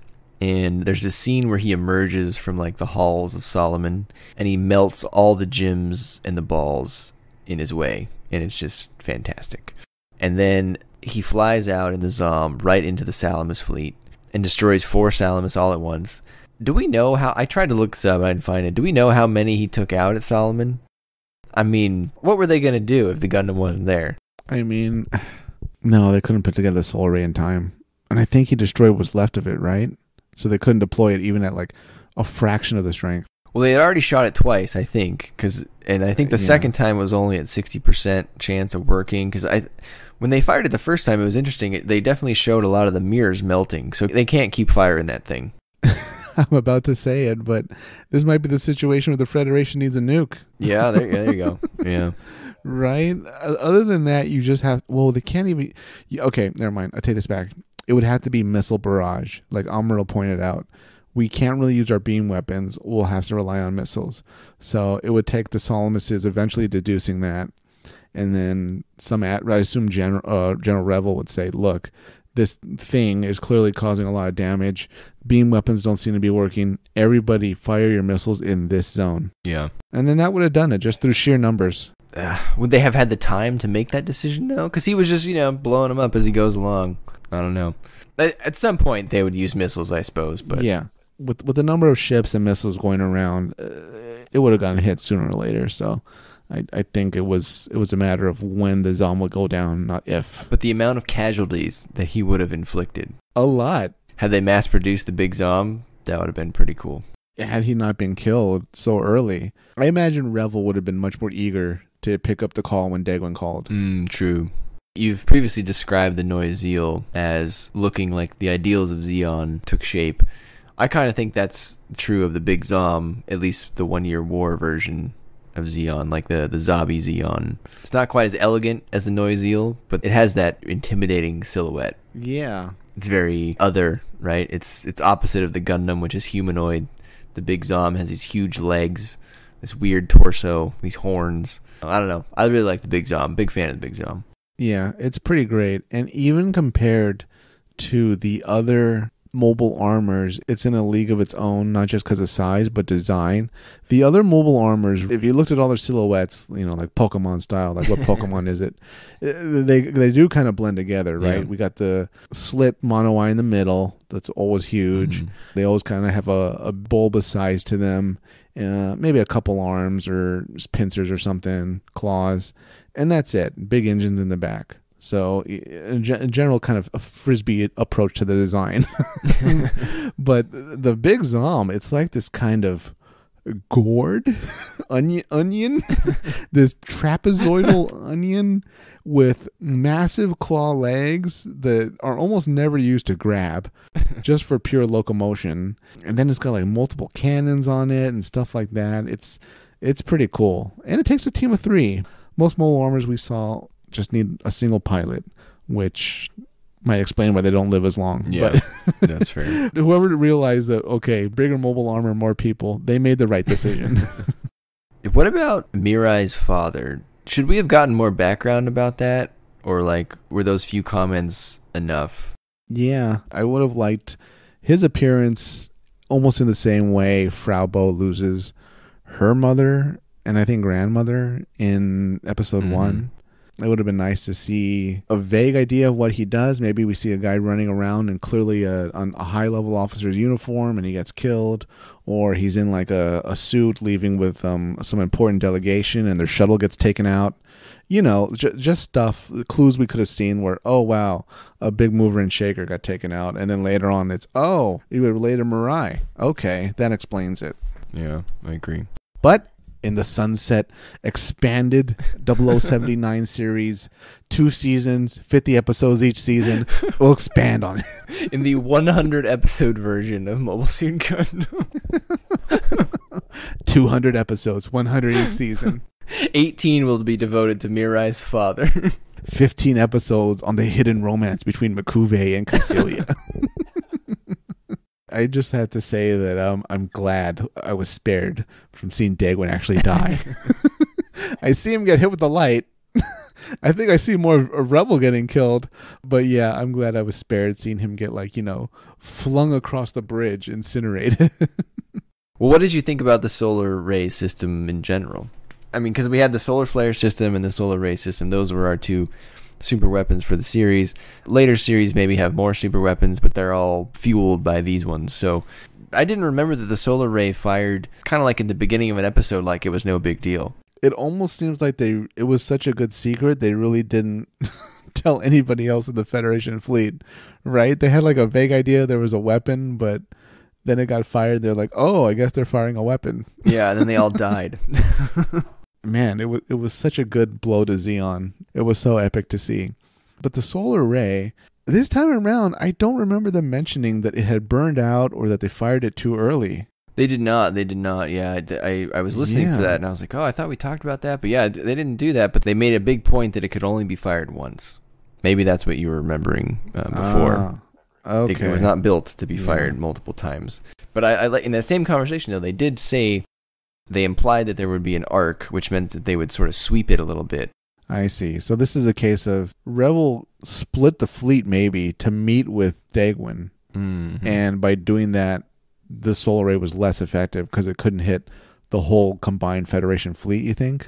Well, it could be, because there was that other mention. Giran says something after, but I think it was before Kycilia gets there, but after he had fired it, he says the number of ships... and he's referring to the number of ships left, or the number of ships still at Abawaku that are coming in from the Federation. And he says the number of ships doesn't make sense based on what Kycilia had told us. Yeah. Was I to interpret that Kycilia gave him bad info on purpose, or is it because of the fleet splitting thing that you're talking about? No, I assumed at that point Kycilia already knew based on what she was talking about with the officers on her bridge. So I think she gave him a bad count. On purpose? What was the goal of doing it on purpose, though, at that point? Yeah, that's a good point. Like, because if she gets back, then... She wouldn't have known that he had killed Dagwin at that point. She strongly suspects. Well, yeah, but not before giving him the count, I think. I don't know. Yeah, I'm not sure either. Well, listeners, if you know what we're talking about, please explain it. Yeah. Because, I mean, if she gave him a bad count, and she's going back to Abawaku, she's going to be facing the results of that bad count. Exactly. That's my point. Like, they're still somewhat on the same side, you know, for better or worse at the time being. You know what? Maybe she's just being petty. She's like, you know what? You think you killed half the fleet? Nah. I'll tell you killed half the fleet, even though technically you only killed like 25%. Yeah, because like he goes, we have reduced their forces by 50%. But then when she sees that he had fired it, she goes, check how many are left. They couldn't have even got 40% or something like that. So she obviously had a different assessment. And then when she's sitting in the chair later, she like out of nowhere says, "Are you sure?" And then like the officers in her little corner are like, "Yeah, we're positive." And they're like, "Oh no, a new Federation fleet's coming." Yes. Does that mean, I guess, whoever took over after Revel or Gop or whatever scrambled a new fleet after hearing the solar ray fire? Either that, or they just had more than Zeon thought they did. Okay. Boy, everyone's counting bad. That's those Minovsky particles, man. You know, it's hard to count when you got those things flying around. Oh, did you catch Giran saying Stardust this time? I did. I had my ears out for that one. Yeah, so they turned our enemies into Stardust, and I was like, there it is. There you go, right before the last Hail Zeon. So, Isaac, we also saw the emergence of new types in this back half. They had been hinted at a little bit in the first half, but we really went full on in it in the second half here. There were some hints Right. building up. The hints were pretty good. Again, continuing with the show's theme of showing, not telling. Some hints that we got were when Matilda came on board, Mirai became very afraid after staring at Matilda for a second. Did she feel Matilda's impending death? Because that's how I took that. I would assume so, but at the same time, we didn't see a lot of new type premonitions by that point. So it's almost something that rewards you if you watch it later. That's fair. Very sad, though. Yeah, poor Lieutenant Matilda. Her hair was strikingly red, by the way. It was like overly red. Did you notice that? Not as red as that cockpit after she got smashed into a pulp. Jesus. Hell yeah. Oh, man. So when the white base crew was at Gibbero, our heroes take turns explaining how their physicals went. And Amuro's like, oh yeah, I was in there a lot longer. They were doing the brain scans on me, and everyone was like, oh, okay, like with the tone of like, well, that's weird. Like I didn't get brain scans. They told me I'm just fine. Your brain's no good. We only want the guys with the big brains. Well, speaking of big brains, did you notice that Shalia Bull and Lalah have huge helmets, I guess, for their huge new type brains? Well, she needs it for her hair. What about Shalia? He has normal hair. He's kind of got a lot of hair, too, if you think about it. He's really skirting those regulations. The Psychomus or whatever. Maybe you require bigger helmets for those. But they were just these giant space helmets they had on. Big Megamind helmet. Yeah. They look like an amphibious mobile suit wearing that thing.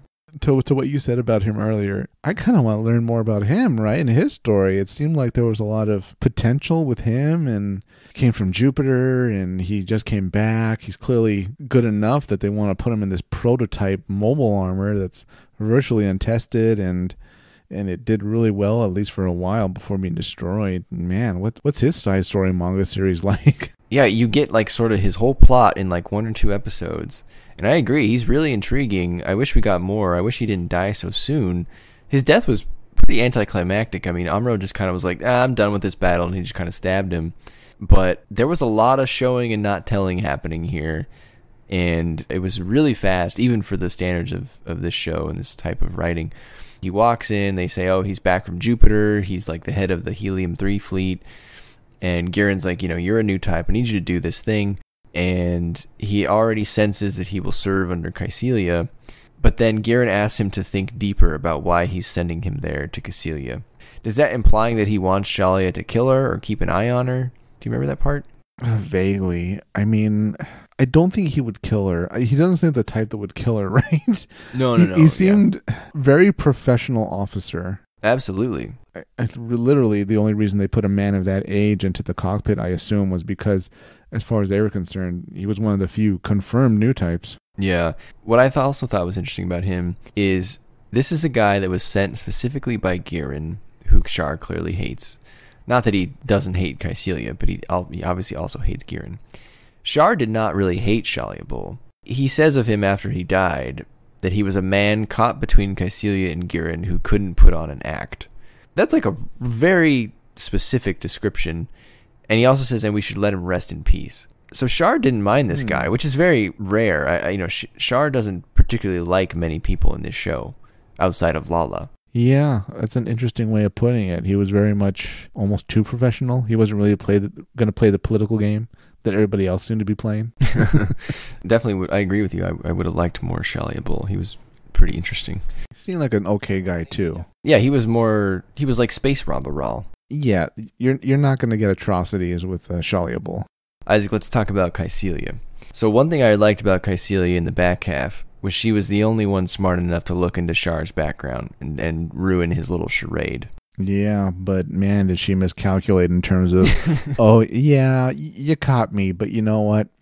I really can't stand this Federation. We'll deal with our issues after they're gone. Yeah, oops.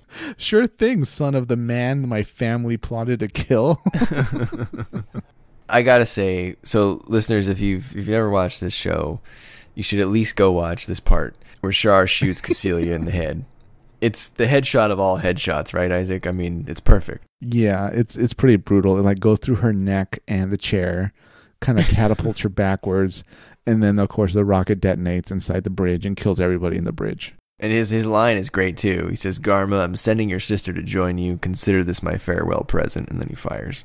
Ironically, it was somewhat unnecessary because if you remember, the second that Zanzibar was out of the docking bay, like there's like two Salamuses kind of waiting and they like blow it away. Yeah, I was going to ask you about that. So, right, she would have just died anyway. Yeah, I mean, unless the plan was I'm in the Zanzibar, broadcast an immediate ceasefire so that my ship can meet with whoever's in command and we'll negotiate. Or I have no idea what would have gone differently if the bridge was still intact. Maybe they would have been able to put up a better defense or put up some anti-beam mist and gas.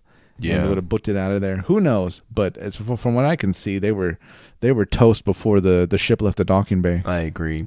Oh, I think that's why one of the officers was kind of really complaining, like, I don't care if there's Zaku's. Send something out to escort us. Yeah, I do remember that line. Mm-hmm. Yeah, that could be why.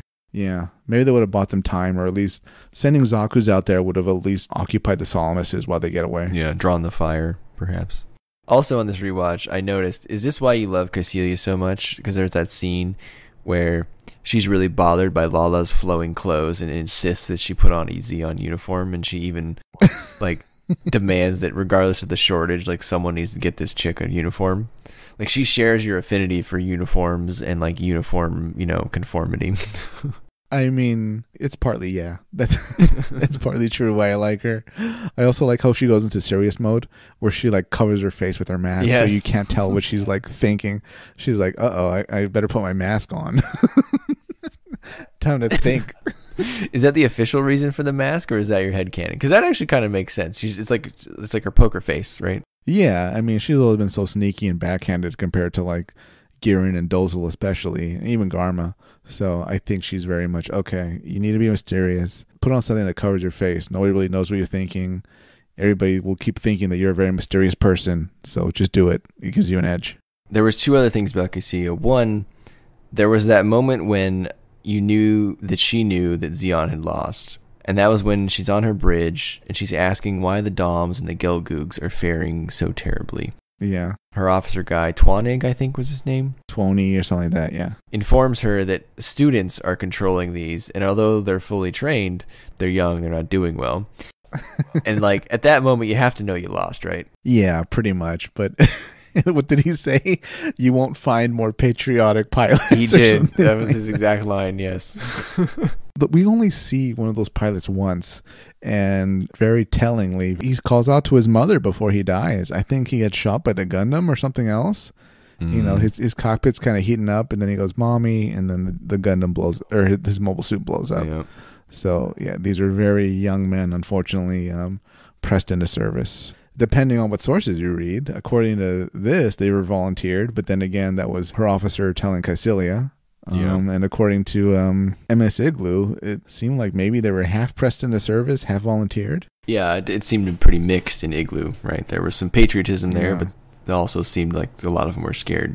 Right, if you're in high school, you're now a pilot or something like that. Good luck, here's a Gelgoog. Ooh, speaking of Gelgoog, Brian, Char said something very interesting. When he was pulling up to Balaku and things were getting ready to battle, all the mobile suits were heading out, and he says, wow, they sent out all the Gelgoogs. It's too bad there isn't one for me. And then Kycilia kind of pitches him to Zeon. Mm-hmm. Do you think if Char had a Gelgoog, he would have done better? No. Because he's more familiar with it? No. Amuro had already beat him in the Gelgoog. He couldn't use his Gelgoog because it was damaged from the last battle. Yeah. So, if anything, Amuro's getting better, not worse. So he would have beat him anyway. Char did all right in the Gelgoog. I do think he probably underperformed in the Zeong, or the Geong, I guess, as the show said. Yeah. But I think he probably should have done a little better in that. Do you think the Zeong or the Geong, do you think it should have been red? Was it weird that it wasn't red? It wasn't weird because it sounded like they were assembling it to give to who knows who. I mean, was it Shalia originally supposed to get it? That's interesting. Did they have some other new type pilot who died before or couldn't get there in time? I don't know. But for that reason, since it wasn't specifically for Char, I think that's why it wasn't red. Yeah, I mean, I definitely get that. I just mean it was weird that he had red stuff the whole show, and the one he goes out on isn't red. Yeah, but for all we know, the artist did a mock-up of it red, and maybe it was too demonic since it's got those antlers. So they were like, this doesn't work for us. What else can we do? Well, we can slap on some the usual Xeon Dom colors. Okay, we'll mostly go with that. Yeah, okay, that's fair. One last thing about Kycilia. When things are looking bad, right, she tells Twanig to surrender Abawaku 15 minutes after she leaves. And then he's like, okay, what about me? And she's like, well, I promised to get you first in the prisoner exchange. But, like, this dude just saw her shoot Giran in the back of the head. Should he really believe her that she's going to get him out of the prisoner exchange first? I mean... Because I wouldn't. I think he should. I think Kycilia is there for her team. Okay. She's not there for her brother after he murdered her father, but I think she would have gone through with that. Okay. All right. You would say that, you Zabi loyalist. I can see her doing that for, like, Mikuve, definitely, right? Can't you? Yeah, I could see it for Mikuve, for sure, yeah. I would see the same for Twani, just because he's Space Mikuve. Space Mikuve. We had Space Ramba Ral and Shalia Bull, and we have Space Mikuve and Twani. Okay, let's talk about Amuro's dad and how much of a jerk he is. Oh my god. What happened after he went to space? I don't know. So Amuro continues to prove, Isaac, that he's such a good guy, right? Kai tries to leave, and Amuro's like, oh, Kai, if you leave, you're going to need some money, so here's my toolbox. You could sell it. Amuro's just like a shirt off his back kind of guy. He meets his dad again in Side 6, and his first words are, oh, hi, Amuro. How's the Gundam doing? Isaac, this just isn't the worst dad. Come on. I feel like Amuro was very justified in thinking that he had brain damage after everything they've been through and something had happened to him, because he was acting so weird, right? Like so abrasive and then just technology obsessed. He was a man who kind of lost everything, had to kind of put together his life there. And for whatever reason, the work just took over more of his life than, his family. So Tem Ray is not anybody's fan favorite. So do you buy the brain damage idea, or what do you think? No, I think it's, damage more in the sense of like psychological, because everything he went through, this thing he worked on got kind of taken away from him and hijacked, and didn't get to see Amuro. Not that he really cared about Amuro even before this. So yeah, this is a case of someone being unfit to be a parent at the same time, losing the one thing they did care about, and this is the result. Yeah, I wasn't really clear if the brain damage thing was real just by watching the TV series. Apparently in the third compilation film, spoilers, I guess he falls down his stairwell. Amuro pushed him. Yeah, well, maybe.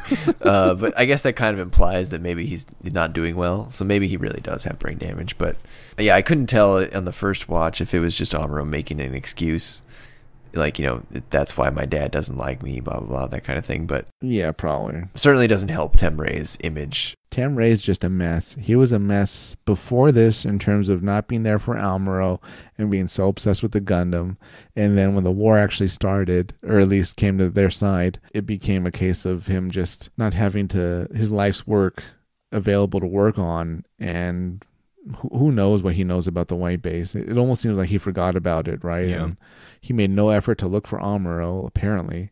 It's just the worst welcoming for Amuro. My heart goes out to Amuro. That was so terrible. Yeah, it was rough to watch. Poor guy. Because he's not really getting a lot of support, right? I mean, I guess beside, like, the white base is basically his family now, so...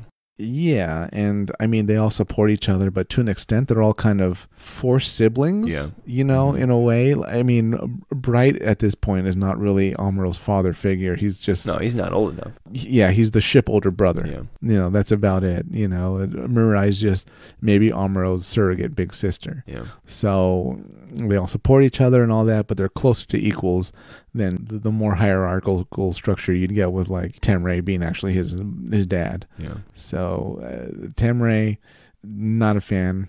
Don't like you. Hope one day my Dom encounters you in whatever civilian city or location you're at. It will not go well. The heat rod will go through him like a hot knife through butter. Yeah, pretty much. I'll say, all right, village, everybody's okay. Just send out Tem Ray. It's like, who are you? I'm Admiral Isaac. You don't know me. But I know Amuro.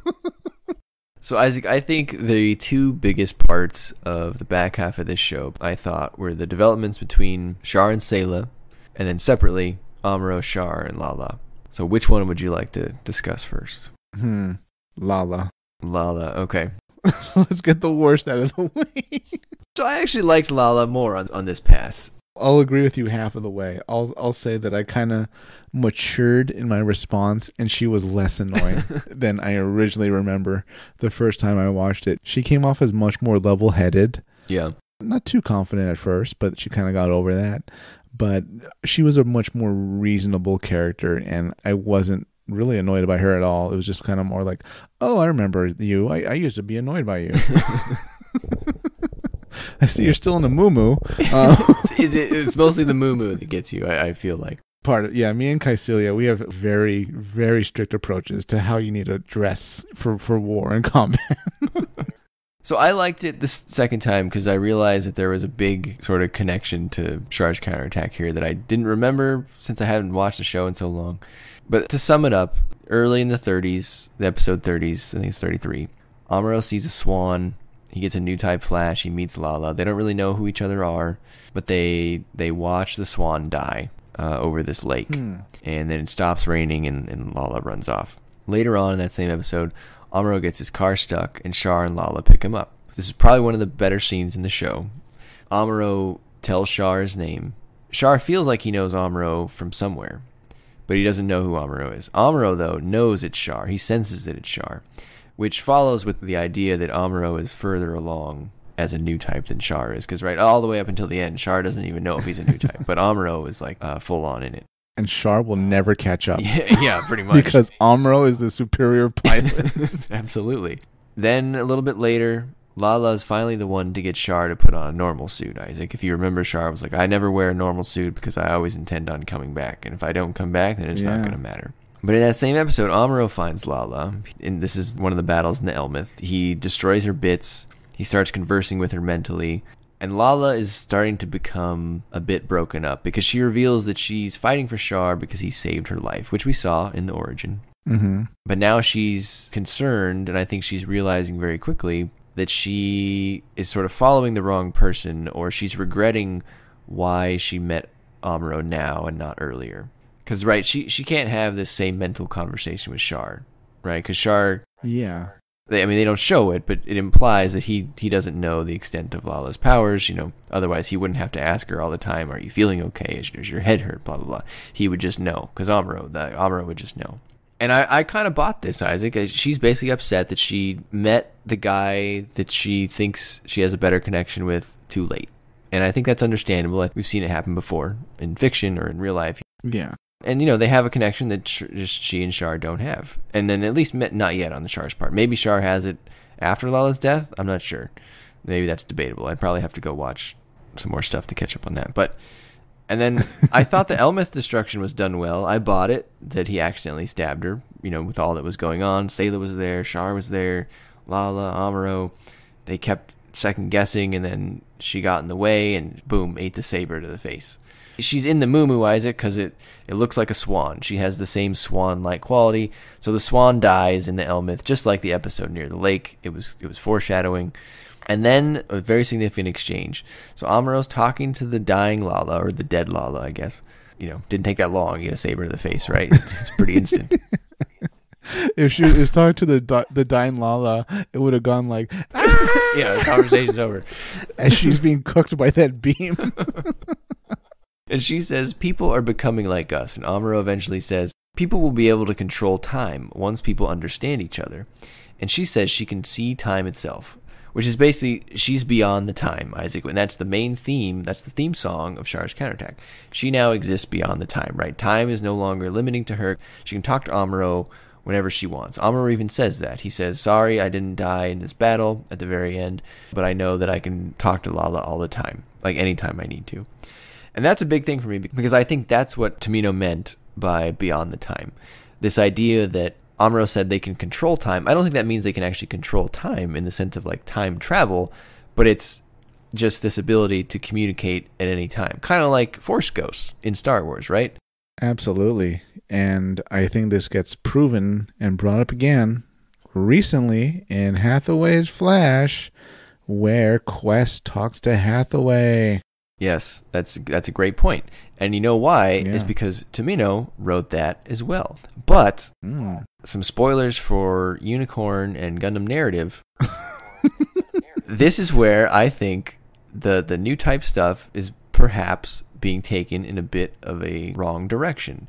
Because in Gundam Narrative, I'm not going to go too much into it. We'll save that to another day. Uh-oh. They blatantly explain some things that new types have the ability to manipulate time. And I don't think that that's what the original intent was here. To me, beyond the time means that you just exist outside of time. Time is no longer relevant to you. To me, it doesn't mean that new types can control time and move it forward or move it backward. That wasn't what I took from this. So that irks me a little bit just because this is the climax of the show. And to me, this is the original intent. But I'd be really curious what some listeners think on that. Maybe I'm off base. Maybe I'm just being overly critical. But we'll get into narrative another day. Right. I don't know. Is that too critical, Isaac? What do you think here? No, I can see the argument for time control, and let me explain. I don't mean, a bunch of new types are like going through time. Right. Although we did pitch Chrono Gundam. Yeah, well, right. But we didn't pitch it with like new type power. We pitched it with an engine. They're forcing it with tech. Yeah.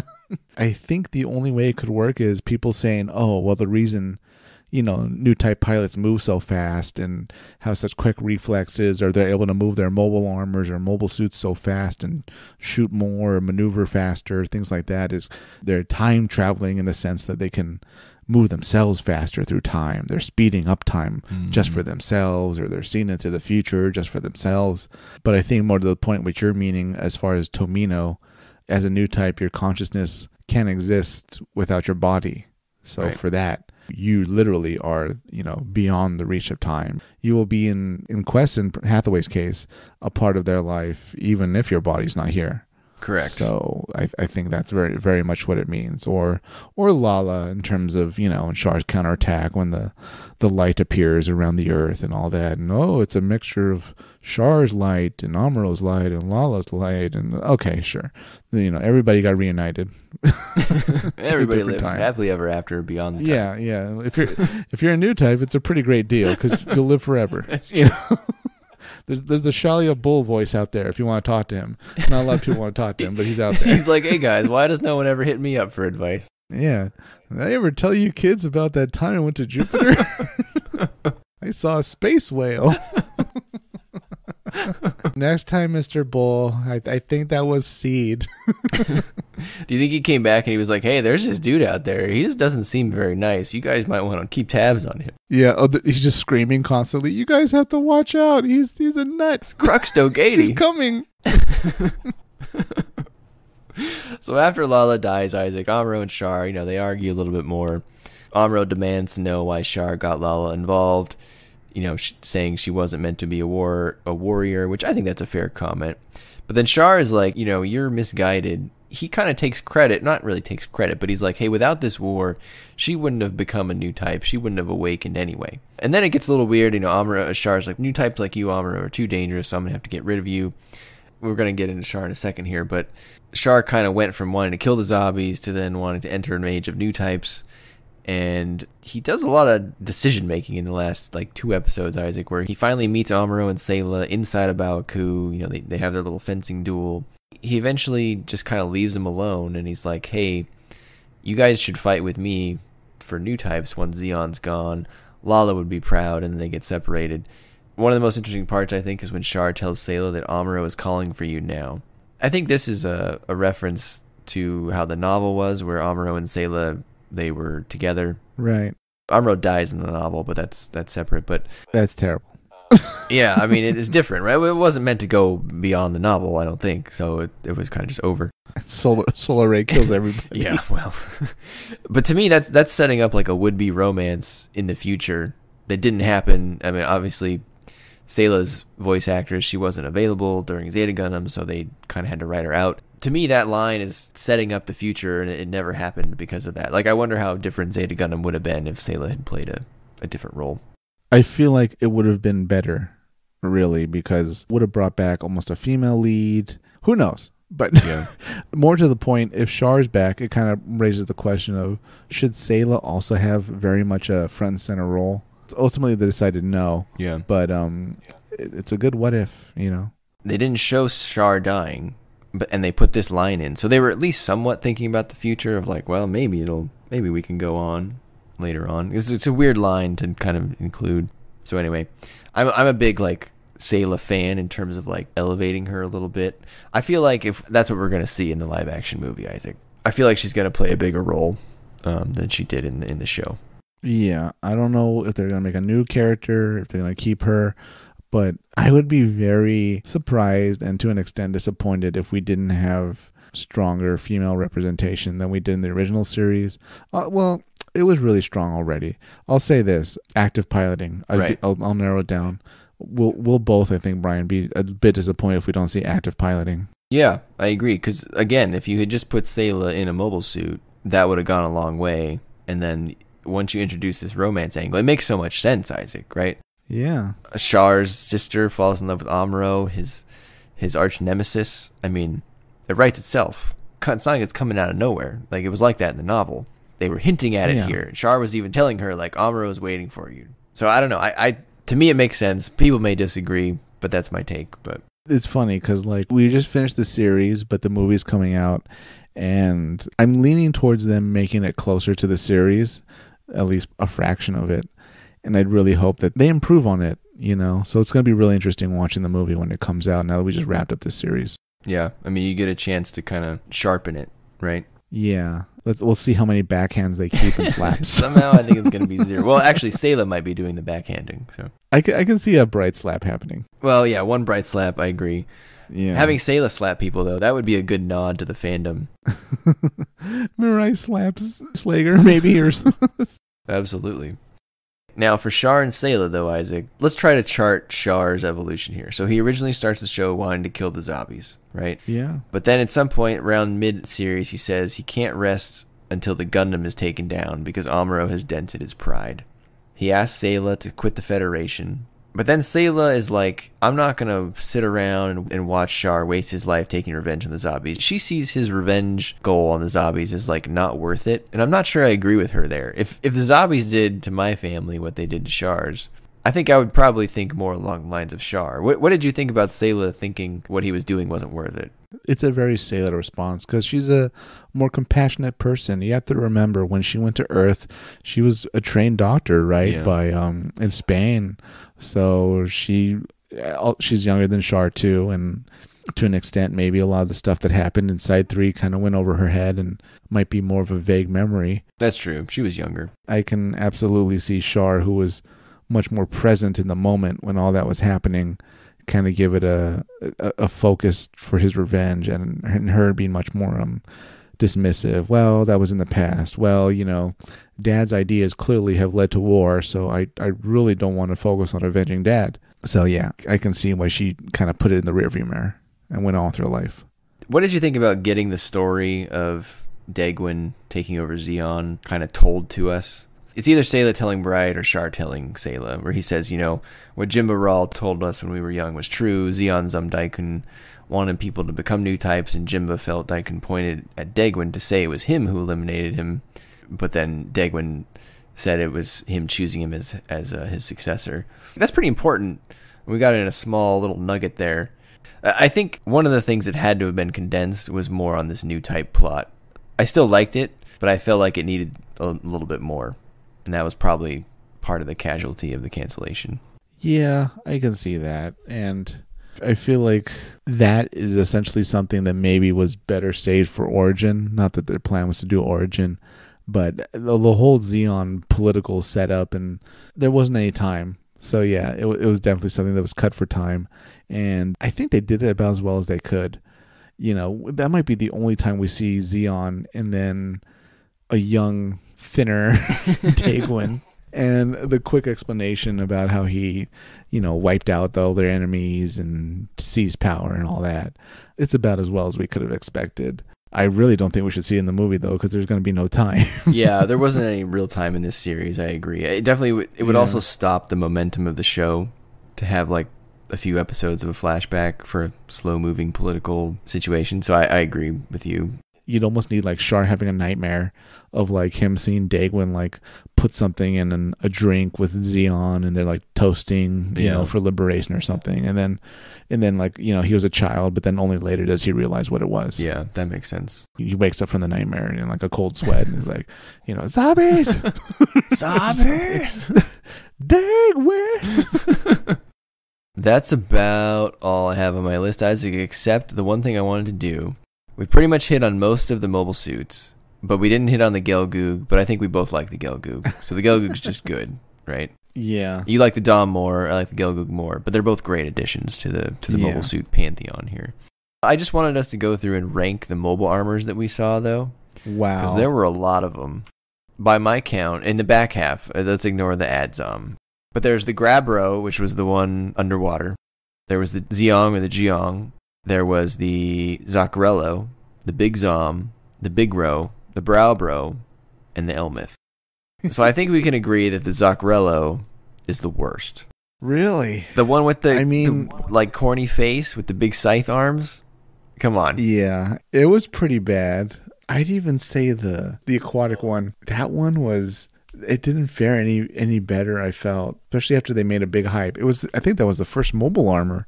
And it did terrible. Yeah, I think that might have been the first one after the Adzom.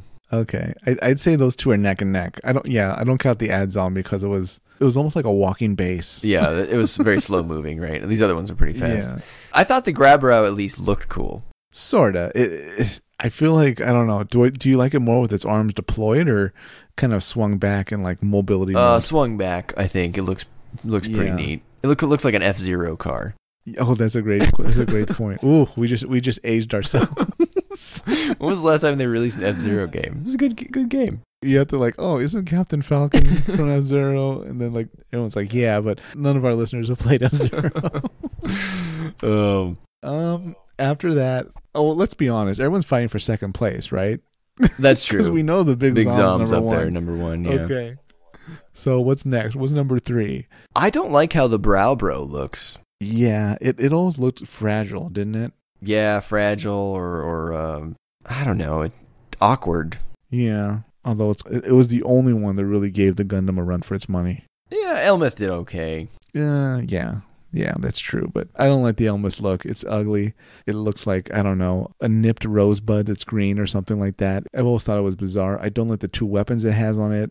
Apparently, Lalah doesn't either because she almost never uses them. The one time she uses them, it doesn't work. You know, that she like misses. Yeah, that's true. The bits were cool, though. I never liked how they looked. I think the Gibbero looks okay. The Gibbero is kind of like the Gibbero, very Valvaro-esque, just not as cool. Yeah, I guess so. It's much more the same shape, right? It actually, now that I think about it, it shows up in Igloo, right? It does, yeah. Yeah, they had a second one. Yeah. And completely didn't use it for high-speed attacks. No, well, yeah, it was the slightly modified, whatever. It had a slightly different name, but... Mass carrier repair and rearming one. Huge butt one. I called it the Nicki Minaj model. It's got like a wedding dress train thing on it, yeah. Okay, so number 1 is Big Zam. Who's your number 2 then? Ooh. Yeah, I'll go with the aquatic one. I think I could agree with that. And then, but where are like the big hitters though? Where's the Zeong or the Geong and the Elmith? That's not a mobile armor. You consider it a mobile armor. Wow. Yeah, I think the Zeong is considered a mobile armor. I consider it a mobile suit just because it's humanoid in shape, even though it's larger. What about the Psycho Gundam though? That's a mobile armor, right? So that has mobile armor mode. Oh. But it also has mobile suit mode. Hence why it's actually almost all transforming mobile suits do that. They go into like their little mobile armor mode and then their regular mode. All right, listeners, what do you consider the Zeong? Is it a mobile armor or mobile suit? Maybe you're right. Maybe it is a mobile suit. And is it a Zeong or is it a Geong? Do you say Geong anymore? I know people used to do that. I know the dub said it that way. For some reason, I felt like that fell out of favor, but I guess I don't go around in daily life saying Zeong out loud. I have no one to really... I usually just read it. Okay, so you're probably right. So the Geong, we'll call that a mobile suit. So that makes this pretty easy then. It's Big Zam and then basically everyone else. Yeah, pretty much. And I put Elmith near the bottom because I don't like the design. I don't like the colors. I feel like the guns are positioned kind of weird on it. It's essentially a bid carrier. That's it. Yeah, that's right. Nothing too wrong with that, but I like my mobile armors to always feature, their own weapons, really. That's really what sets them apart. They always have built-in weapons, unlike most mobile suits. Yeah. And they're just large and fast. Large and in charge. Not like the GOG. The GOG is thick in all the wrong places. The GOG is terrible. And they have a habit of being like shot through the head and then out like between their legs. Have you noticed that? No, I mean, they all just kind of die. After a while, I was like, well, they got shot too, so. They're very good at taking beams to the head. Okay, so my list would be Big Zam number 1, Gibbero is number 2, Big Ro 3, Elmeth 4, Browbro 5, Zaccarello 6. And I think I'd put the Adzam even with the Zaccarello. I couldn't decide. Probably above the Zaccarello. The Zaccarello's terrible. I can't believe you like the Zaccarello. It's got some interesting shapes to it. I feel the same about the Zaccarello as I do that one extended mobile suit with the big face that transformed. Is ridiculous. All right. Yeah, that one is pretty bad with the chest on the face, right? That thing. All right, Isaac, that's it for my list. Anything else you'd like to bring up? We covered everything, but talking about how we feel about this series, I feel at the same time I noticed it's aging. Mm-hmm. I enjoyed watching it again. Felt like visiting an old friend or something like that, but it really needs to be redone. It needs to be modernized, lengthened, and just represented, just like they're doing with Legend of the Galactic Heroes. Just give it the Gundam treatment. I think I agree with you. I did notice that in the last 10 episodes, the art got a lot grittier. But then I couldn't decide if that was because the animators were just under more pressure or because that was an actual stylistic change they were trying to go for. Like, there was a lot more shading. So I agree with you. I definitely noticed its age more, like you said, this time. And it's weird because I remember when we first watched it, we thought, wow, looks pretty old. It's like 20 years later. Now it looks really old. Yeah, not even just the animation, but some of the computer sound effects and stuff like that. It's from a long time ago. So a facelift and a redo would be incredible, I think, for the series, for the fans. And it can be done in the same way Origin was, where it's represented, but everything's the same, but everything's new. And I don't say that because I don't like the show. I say that as someone who loves the show, who wants more people to watch it who haven't watched it. Because I don't think, if you're a 13-year-old anime fan right now, Isaac, I don't think this is on the top of your list to watch. That doesn't mean it shouldn't be. I'm just saying they have a million things to watch on Netflix and Crunchyroll and whatever else, and they all look prettier than this. At this point, this is for diehard fans. But I enjoyed it so much that I'd have to give it the max score still. I'd have to give it 5 out of 5 Haros because it was great. And I can see myself rewatching it. Not anytime soon, but definitely in the future. I agree. I'm going to give it a 10 out of 10 because it hit all the right notes for me. Loved all the characters. And it was just hard-hitting, Isaac. People were dying. There was intrigue. There was betrayal. There was real resolution. I don't feel like it left too many things up in the air. It was fast-paced. I don't know. It was classic.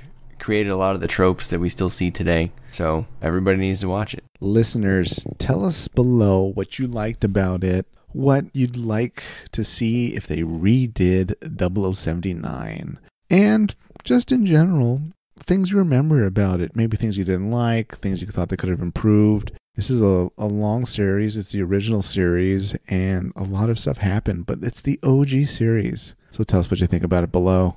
Brian, since the Federation won, why don't you take us out with the Federation Poem of Victory? All right, everybody. Don't forget, before you go to sleep tonight, stand next to your bed, salute that framed picture of Amuro Ray, the greatest of all time, and recite the Federation Pledge. Into the night, Captain Bright. Londo Bell, Zeon fell. Liberty and justice, Amuro trust us. You've said your farewell, now we'll give 'em hell. Good night, everybody.